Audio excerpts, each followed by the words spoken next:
पीक विमा येत्या 15 दिवसात शेतकऱ्यांच्या खात्यावर. कृषी मंत्र्यांची मोठी घोषणा. हेक्टरी 22,500 रुपये. शेतकरी बांधवांनो, कृषी मंत्री यांनी विधानसभेमध्ये मोठी घोषणा केलेली आहे.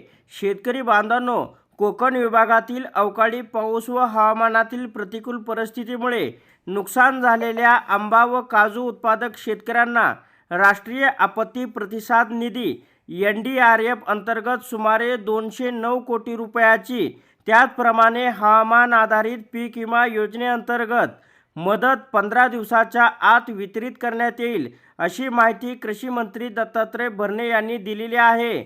शेतकरी बांधवांनो, मुख्यमंत्री यांच्या अध्यक्षतेखाली संबंधित मंत्री, लोकप्रतिनिधी आणि वरिष्ठ अधिकाऱ्यांची बैठक सुद्धा घेण्यात आली असून बाधित शेतकऱ्यांना त्वरित मदत देण्याचे निर्देश सुद्धा या ठिकाणी देण्यात आलेले आहे. याच्यामुळे राज्यातील शेतकऱ्यांना या ठिकाणी मोठा दिलासा मिळणार आहे.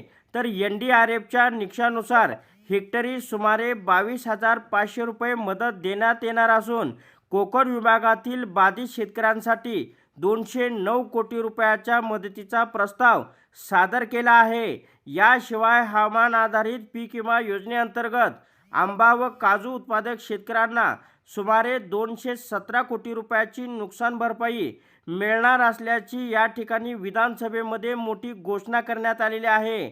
याच्यामुळे आता शेतकऱ्यांना मोठा आर्थिक दिलासा मिळणार आहे. तर अशा प्रकारे राज्यातील शेतकऱ्यांसाठी ही अत्यंत महत्त्वाची अपडेट होती. अशा प्रकारच्या महत्त्वपूर्ण अपडेट जाणून घेण्यासाठी आताच आपल्या टेक मराठी रघु यूट्यूब चॅनलला जास्तीत जास्त शेअर व सबस्क्राईब करा.